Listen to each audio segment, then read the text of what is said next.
Você pode pegar o evangelho aí? Abra então, Evangelho de Lucas, capítulo 7, versículo 11.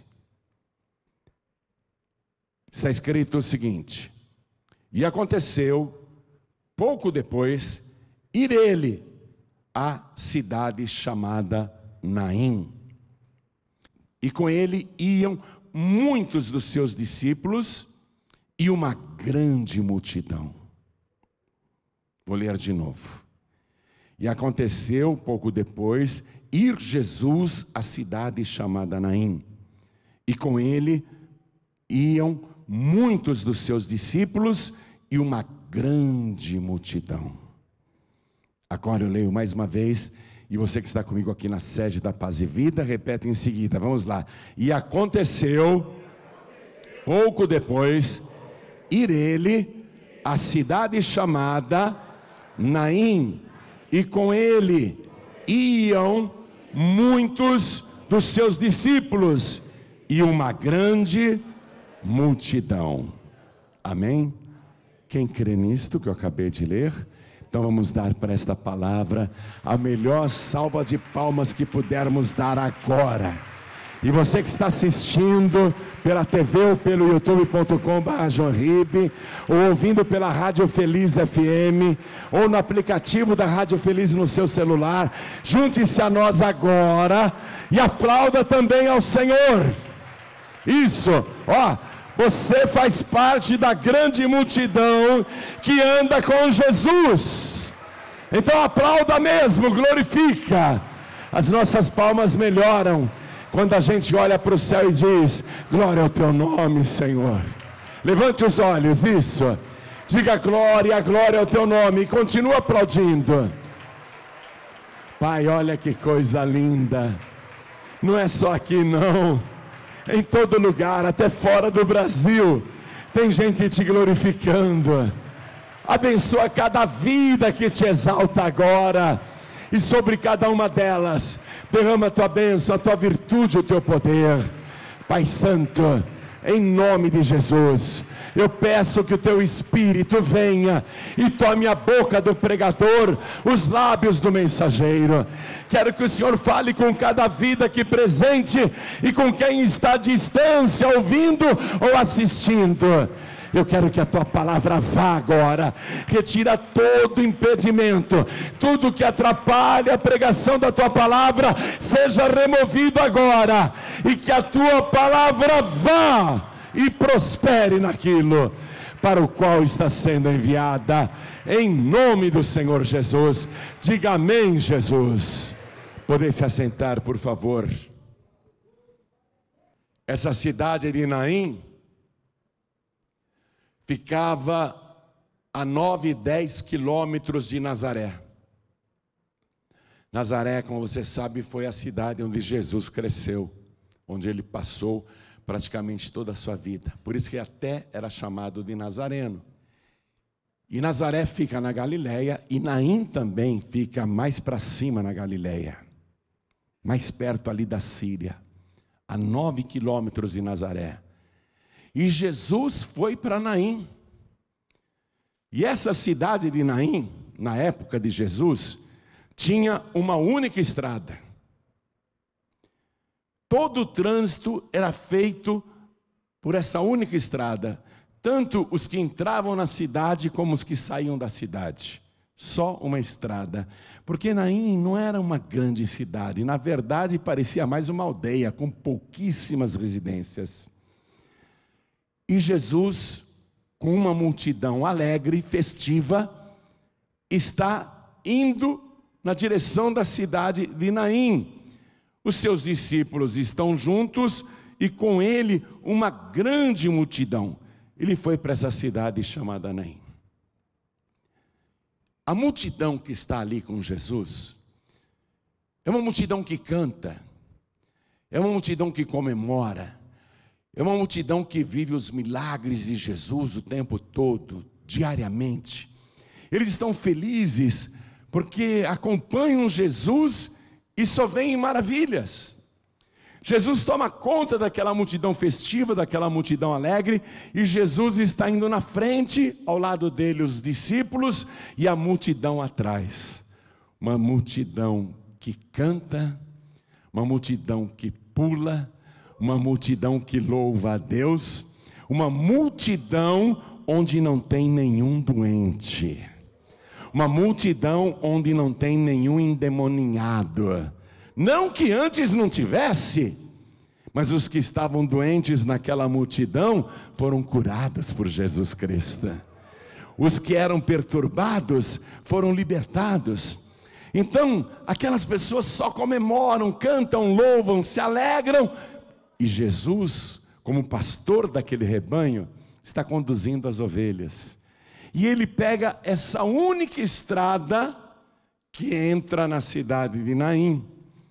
Mas quando Jesus está perto do portão principal da cidade, tem uma outra multidão vindo em sentido contrário. E não é uma multidão alegre, não é uma multidão festiva, não é uma multidão que comemora. Essa multidão que está saindo da cidade de Naim é uma multidão que chora, é uma multidão que lamenta, é uma multidão que grita de dor, é uma multidão sofredora. E na frente daquele rebanho de sofredores está uma mulher viúva vestida de luto e chorando muito. Aliás, ela é a que mais chora. Ela chora muito. O Evangelho nos conta que ela era viúva e agora está na frente daquela multidão, ao lado do esquife do filho. Não era um caixão como nos dias de hoje, com madeira bem trabalhada. É como se fosse um cesto de vime grande. E era um menino, um adolescente que estava lá, morto. E o Evangelho diz também que era o filho único daquela mulher viúva. E ela se desespera, ela chora.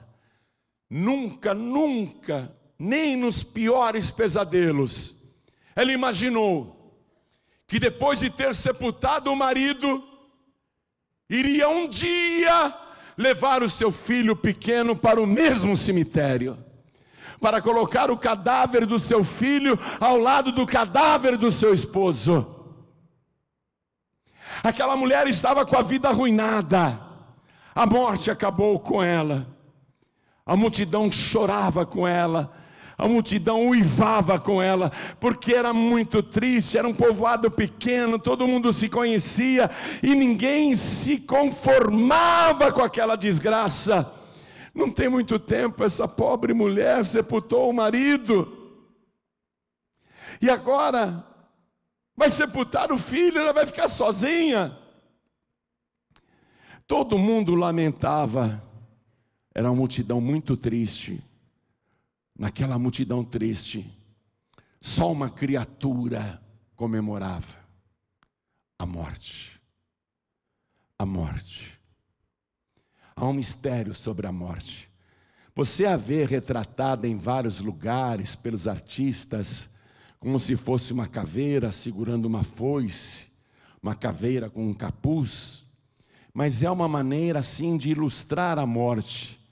Mas não resta dúvida nenhuma que a morte é uma entidade. A morte é uma entidade. E a morte estava na frente do cortejo.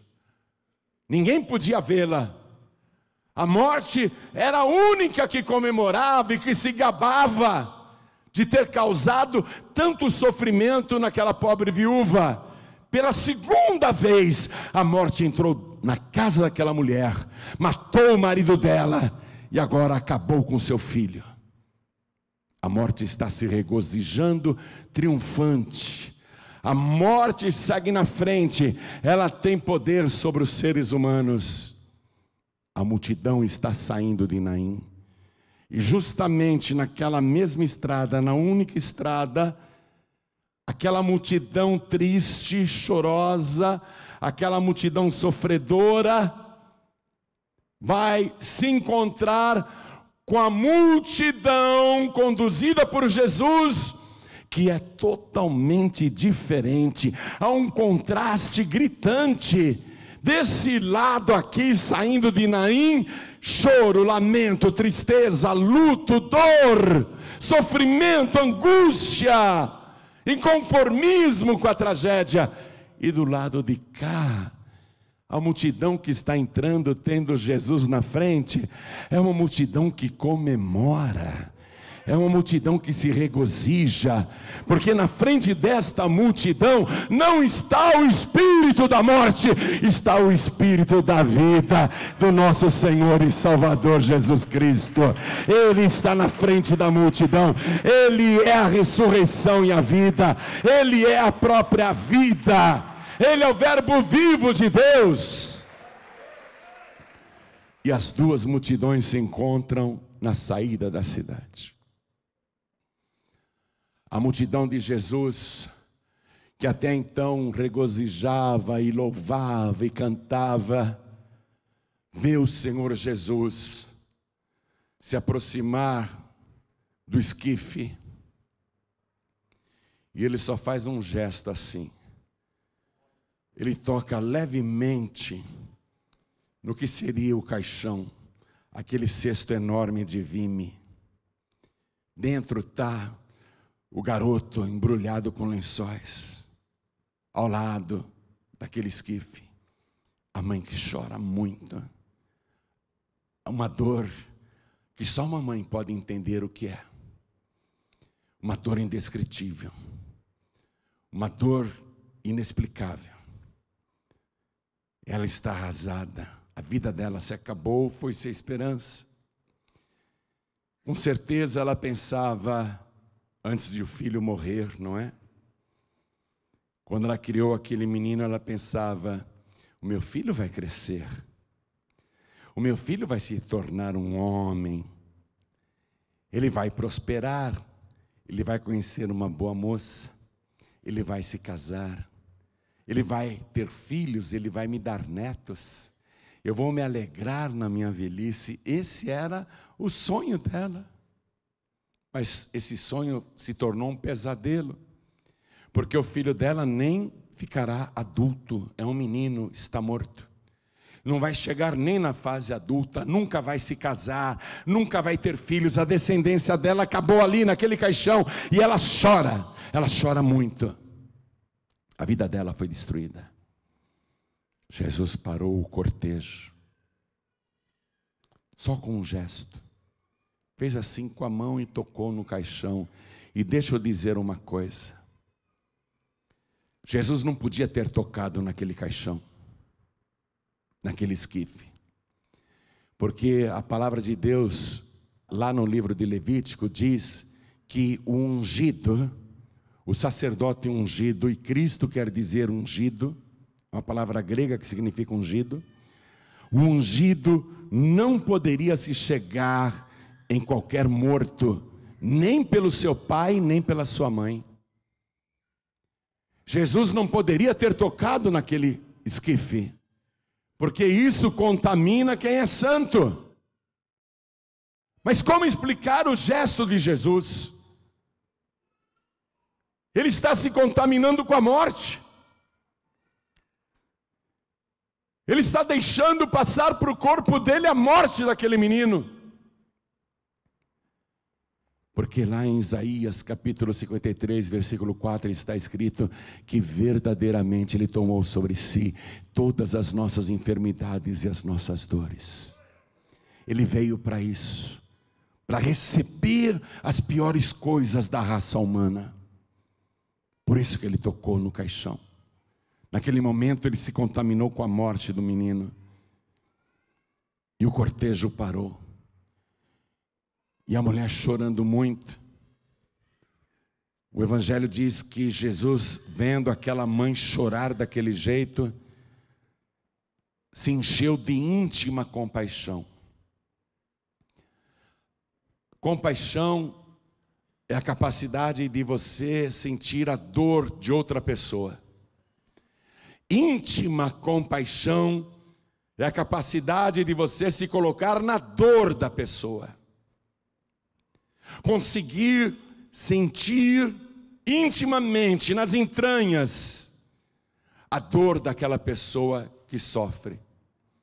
Jesus sentiu íntima compaixão, imediatamente já sabia de toda a sua dor, que ela estava levando aquele defuntinho para o mesmo cemitério, para a mesma sepultura onde o marido dela já tinha sido levado anos antes. Jesus viu tudo ali.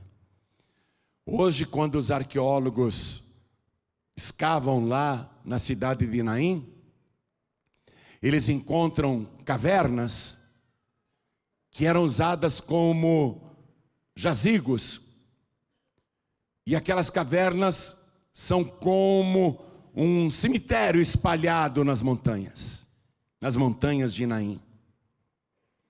Era para lá que o menino estava sendo conduzido, e ela levaria o cadáver do filho para a mesma gruta onde estava o cadáver apodrecido do marido dela.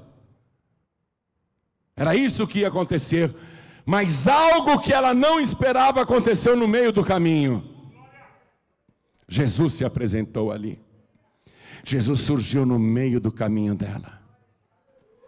Você tem andado por essa vida, e é claro, eu sei disso, e quem não sabe, nós sabemos que você tem caminhado muitas e muitas vezes com dor, com tristeza, com angústia, com dificuldade, como quem caminha para a morte.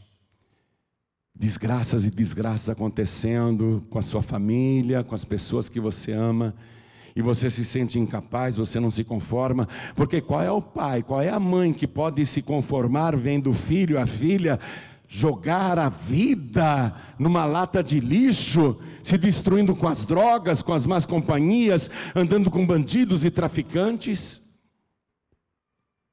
Você vê a sua família sendo arrasada, destruída, e você não pode fazer nada. Tudo que você sonhou de felicidade, que planejou para o futuro, está se tornando um pesadelo para você. E assim caminhava a tua vida, tristeza em cima de tristeza. Você andava com a multidão triste, com a multidão sofredora.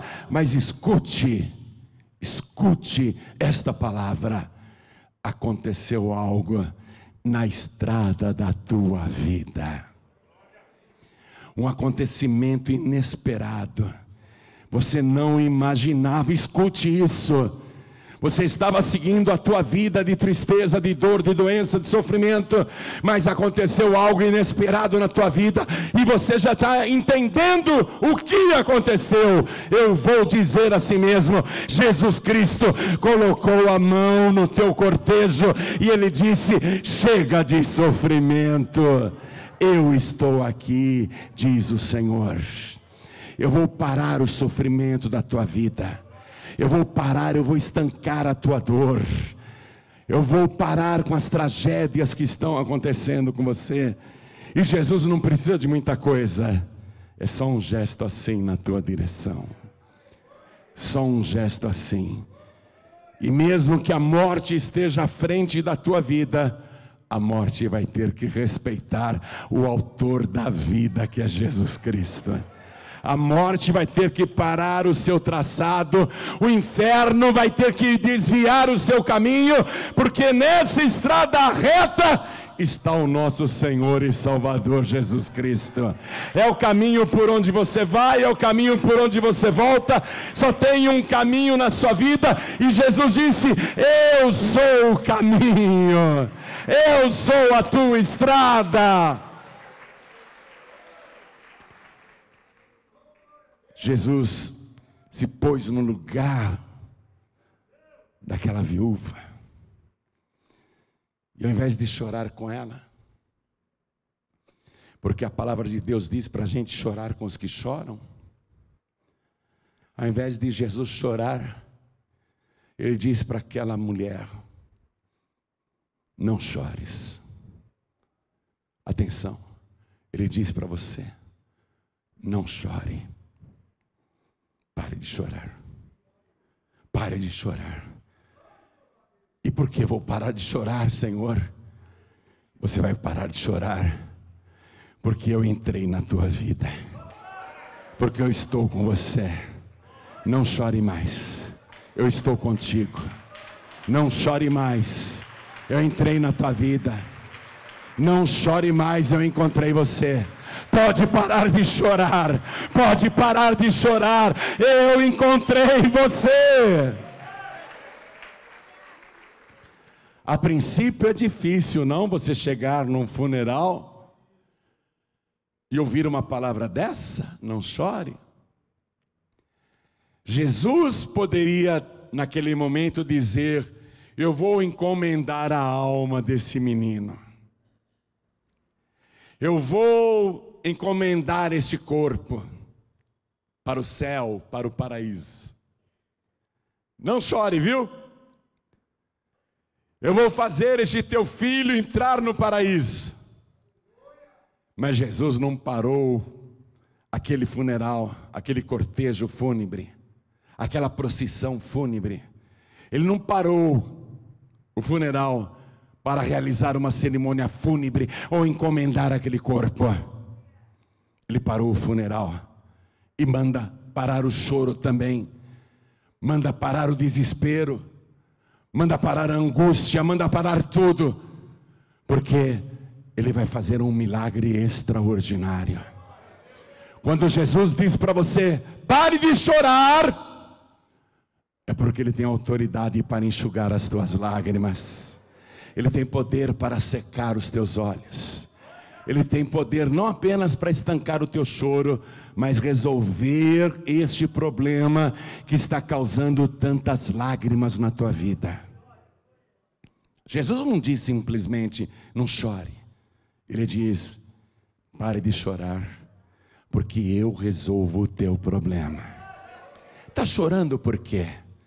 Porque o médico disse que você está com uma doença incurável? Chora por quê? Porque dizem que o teu filho não tem jeito, que o teu marido também não, que a tua filha está perdida. Dizem para você que é o fim da linha, por isso que você chora. Dizem para você que não tem jeito. Podem falar o que quiserem para você, mas a última palavra vem do Senhor nosso Deus. É Ele que tem autoridade para dizer o que vai acontecer. Hoje Ele te diz: não chore. Não chore, porque eu vou resolver o teu problema. E vou resolver de uma vez por todas. Mas Senhor, o meu problema é muito grande, é muito grave. O problema desta pobre mãe também era impossível de resolver. Homem nenhum na face da terra poderia resolver esse problema. Quem está na frente ali agora é homem, sim, porque nasceu de uma mulher, mas ele é mais do que homem. Ele dirá, se revelando, ele dirá que é Deus. Quando Moisés perguntou: qual é o teu nome? Deus disse: meu nome é Eu Sou. Eu sou. Depois desse episódio, Jesus vai se revelar, vai dizer para todo mundo quem Ele é. Ele vai dizer: eu sou a ressurreição e a vida. Quem crer em mim, ainda que esteja morto, viverá. E todo aquele que vive, você que está vivo, escute. E todo aquele que vive e crê em mim, nunca morrerá. E ele pergunta: crês tu isto? Você crê nisto? É homem, sim, ele é homem, nasceu de uma mulher. Por isso ele pode se colocar no lugar do ser humano. Por isso que ele pôde se colocar no lugar da dor dessa mãe, que além de tudo era viúva, e que perdeu o filho único. Porque ele é homem, ele é humano. Ele é humano, perfeitamente humano. Mas ao mesmo tempo, ele é o Todo-Poderoso. Ele é aquele que tem todo o poder no céu e na terra. Ele para o cortejo, ele para o funeral. Ele não vai encomendar este corpo, ele vai fazer um milagre. Ele não vai oficializar a morte, Ele vai oficializar a vida.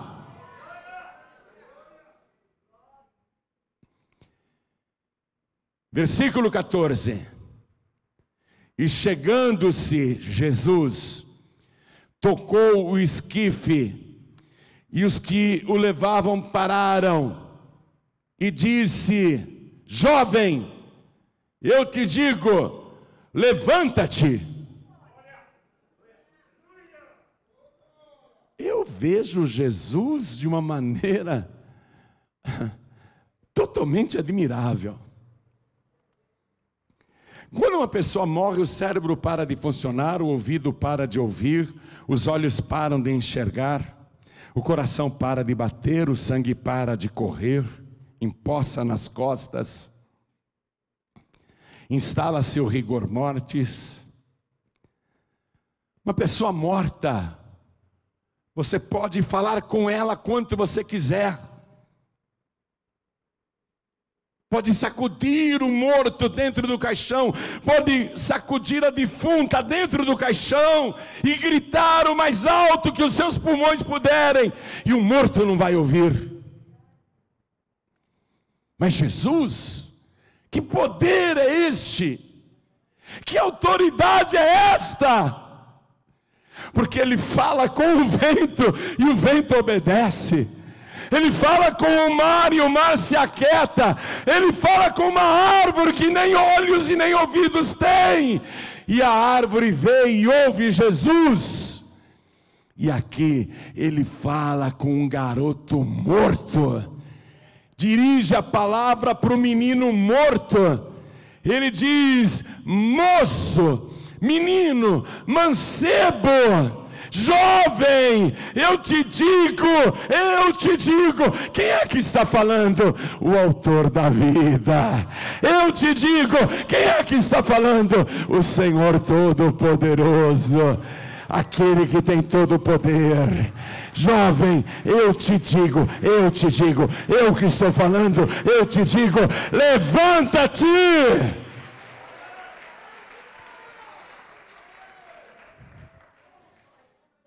E a palavra entrou no ouvido do morto, e instantaneamente o corpo daquele morto foi reanimado. Instantaneamente, no abrir e piscar de olhos. E digo no abrir e piscar de olhos, porque está escrito aqui no versículo 15: e o defunto assentou-se e começou a falar. O defunto abriu os olhos e começou a falar. Foi instantâneo. Ele não voltou balbuciando palavras, ou falando com dificuldades, ou com a língua enrolada. Instantaneamente o morto ouviu a voz do autor da vida e ressuscitou na mesma hora, como se fosse um raio, como se fosse um relâmpago, como se fosse uma carga elétrica. O defunto sentou na hora, abriu os olhos e começou a falar.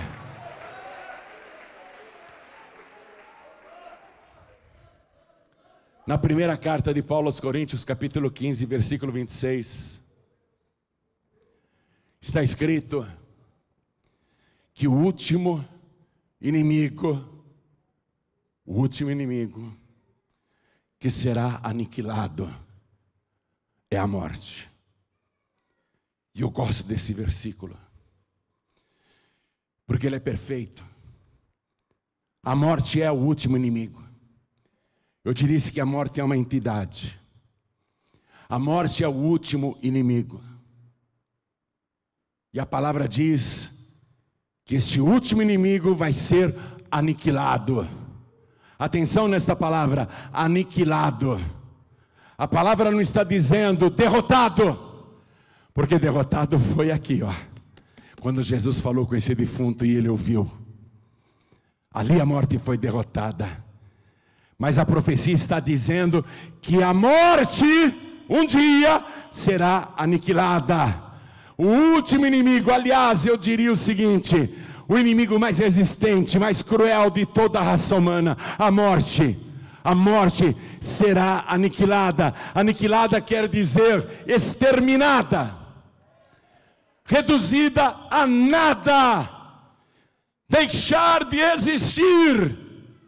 Acredite nisso. Um dia a morte vai deixar de existir, e quem vai aniquilar com ela é o autor da vida, o nosso Senhor e Salvador Jesus Cristo. Ele vai aniquilar a morte.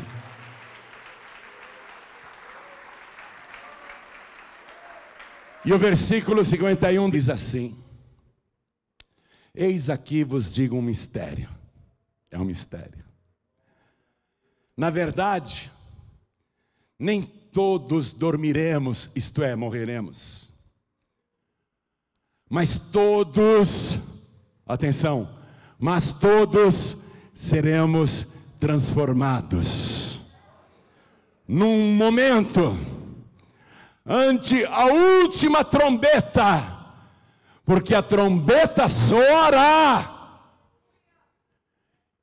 e os mortos ressuscitarão incorruptíveis, e nós seremos transformados. Transformados assim, ó, num abrir e fechar de olhos, ante a última trombeta. Você pode estar no pó da terra, mas instantaneamente você vai ser trazido de volta à vida. Você pode estar morto, o seu corpo pode ter desaparecido, mas ele vai te ressuscitar. E convém, diz a palavra, que aquilo que é corruptível se revista de incorruptibilidade. O que quer dizer isso? Nosso corpo é corruptível porque ele fica doente. Nosso corpo é corruptível porque quando a gente morre, ele se corrompe todo e é coberto de vermes e é devorado. Convém que isto que é corruptível, que pode apodrecer, se revista da incorruptibilidade. E isto que é mortal, se revista da imortalidade. E quando isso acontecer, quando isto que é mortal se revestir da imortalidade, e isto que é corruptível se revestir da incorruptibilidade, então vai se cumprir a palavra que está escrita: tragada foi a morte na vitória. O último inimigo é a morte, e a morte já está derrotada, e breve será aniquilada.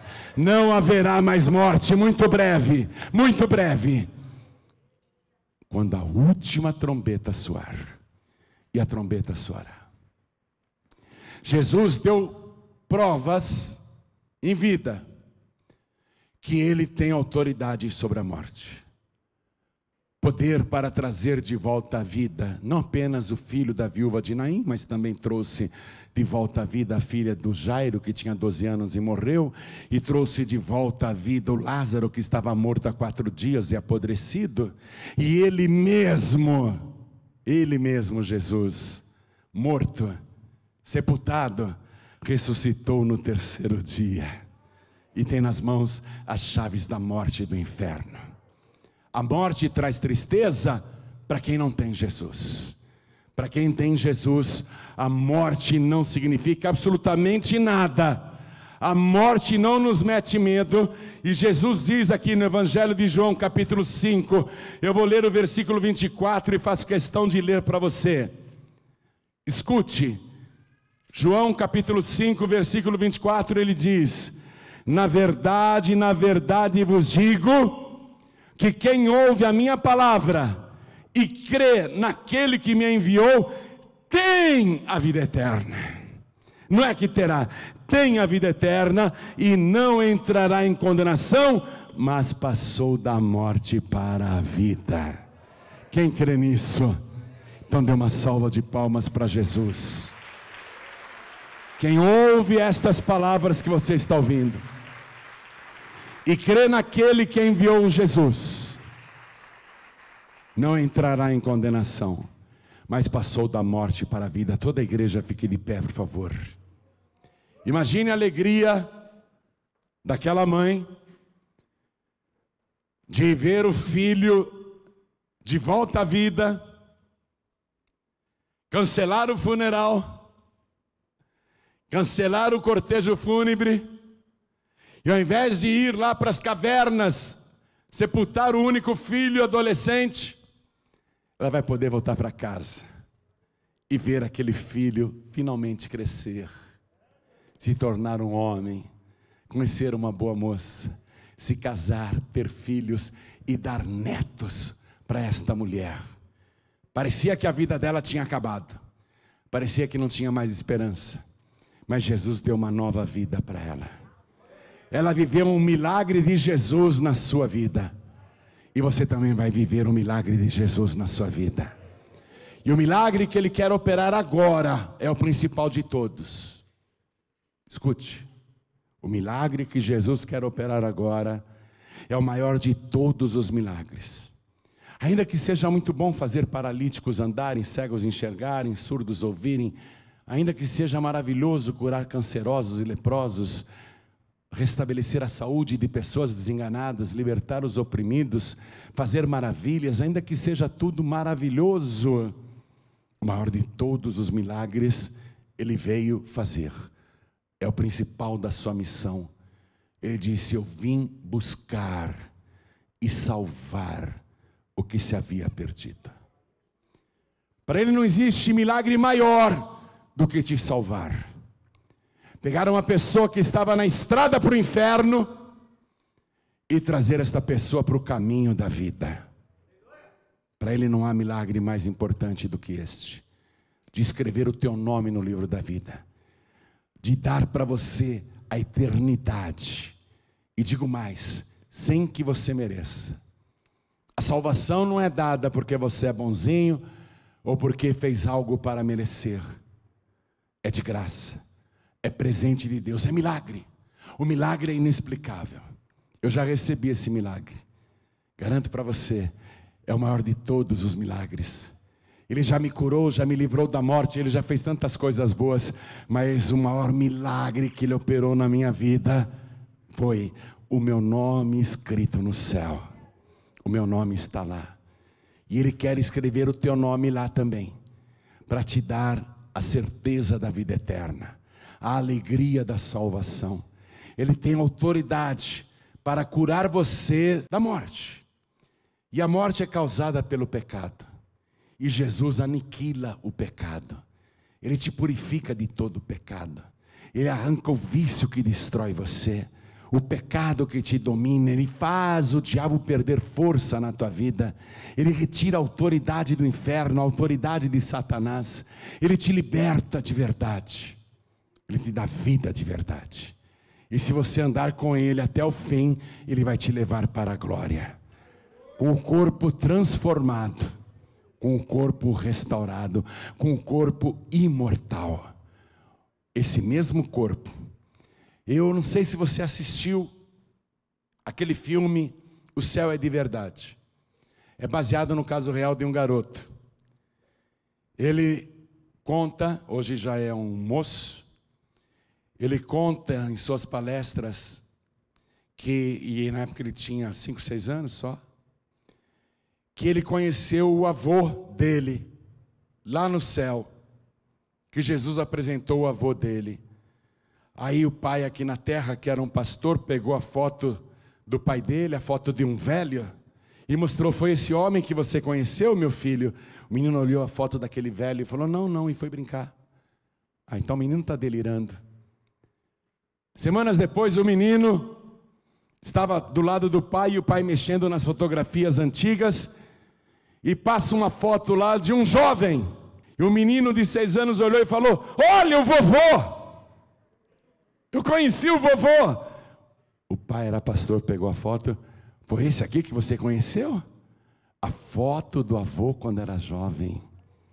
O teu corpo vai ser restaurado. Você não vai encontrar gente idosa lá no céu, a não ser os anciãos que estão em volta do trono, mas você você vai voltar à juventude com o corpo eterno, glorificado, restaurado, transformado à semelhança do corpo de Jesus Cristo, e nunca mais você morrerá. Nunca mais. Tragada foi a morte na vitória, um lugar onde a morte não existe. Quer viver isto? Ele te apresenta agora. Se você crer nessas palavras que está ouvindo, se você receber Jesus como único, suficiente, exclusivo e eterno Salvador, você vai viver a eternidade. Aliás, deixe-me dizer uma coisa, viu? Lá no livro de Apocalipse, capítulo 20, versículo 14, está escrito: e a morte e o inferno foram lançados no lago de fogo e enxofre. Eu estou te dizendo que a morte é uma entidade. E a morte e o inferno foram lançados no lago de fogo e enxofre. Vai ser a morte da morte, o aniquilamento da morte. Mas todo aquele que não for achado escrito o seu nome no livro da vida será lançado no mesmo lugar. Então, o que Jesus está te oferecendo aqui? Gratuitamente, a vida eterna e o teu nome escrito no livro da vida do Cordeiro. Te oferecendo de graça. Basta você querer, basta você dizer: eu quero. Você tem que receber Jesus como único, suficiente, exclusivo e eterno Salvador.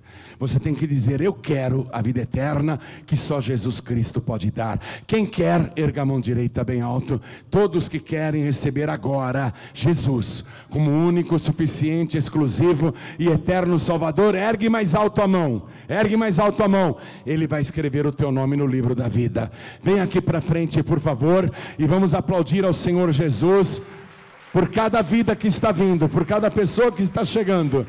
Vamos aplaudir mais. Isso, venha. Você vai passar agora da morte para a vida e nunca mais morrerá. Eu vou te ver jovem lá na glória. Só os anciãos em volta do trono têm cabelos brancos. Meu cabelo lá vai estar pretinho ou pretinho? Como era quando eu era jovem. Se eu usar barba lá, não sei se eu vou usar barba lá, mas a minha barba não vai ser branca, não. Lá a gente não vai encontrar velhos, viu?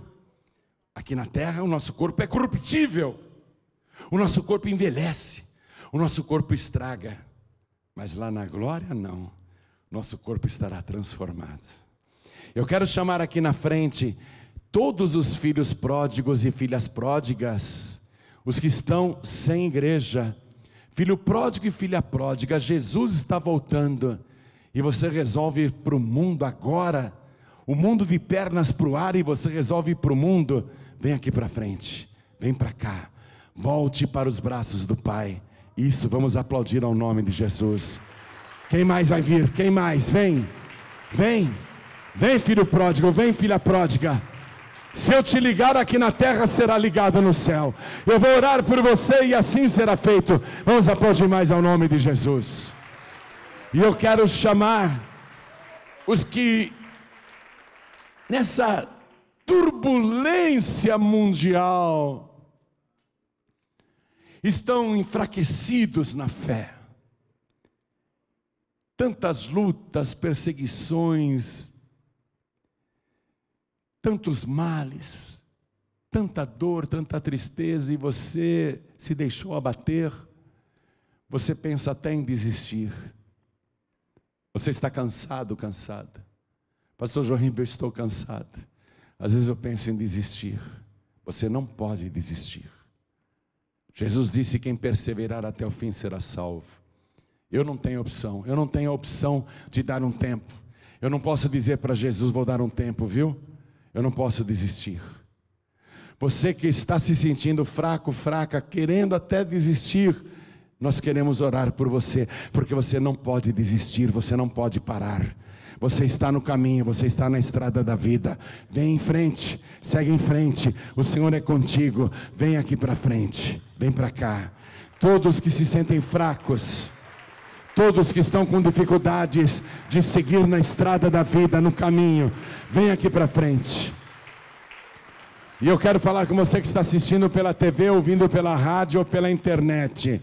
Quer entregar a vida para Jesus aí onde você está? Você está numa cadeia, está no hospital, você está em casa ou no trabalho ou no trânsito, ouvindo a mensagem. Quer entregar a vida para Jesus? Quer voltar para Jesus? Quer? Então diga assim: eu quero, eu quero. Nós vamos fazer uma oração agora. E eu convido vocês que vieram para frente a se ajoelharem diante do altar. E a igreja continue de pé, por favor. Se não puder ajoelhar, não tem problema. Viu? Não tem problema.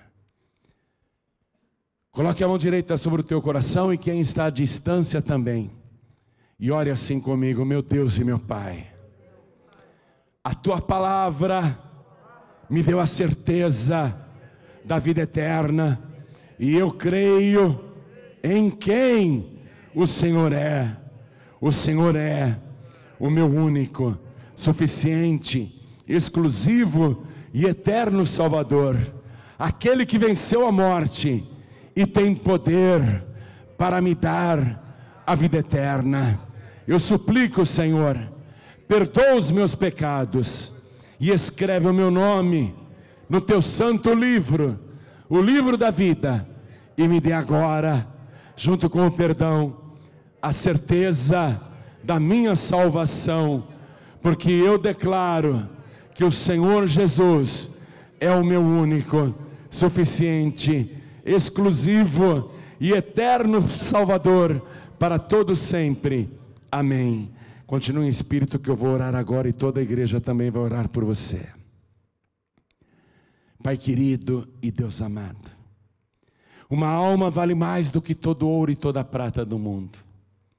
E por esta alma o Senhor deu a sua vida e se entregou por amor inteiramente para ela. E agora esta pessoa também se entrega a ti por amor e inteiramente ao Senhor. Então recebe esta pessoa, escreve o nome dela no teu santo livro, o livro da vida, e não permita que este nome dali seja arriscado. Ajuda esta pessoa a perseverar até o fim aqui na terra. Não permita que ela volte atrás e que nem desista da caminhada, porque só tem um caminho e ela já está no caminho certo. É só seguir em frente. Ajuda esta pessoa a perseverar até o fim. E peço não somente por esses que estão comigo aqui na sede da Paz e Vida, mas pelas pessoas que à distância estão se entregando e se rendendo ao Senhor e voltando para a tua casa, voltando para os teus braços. Abençoe, Pai, cada vida agora com a alegria e a certeza da salvação, em nome de Jesus, o nosso único, suficiente, exclusivo e eterno Salvador. Assim seja feito. Amém, Senhor.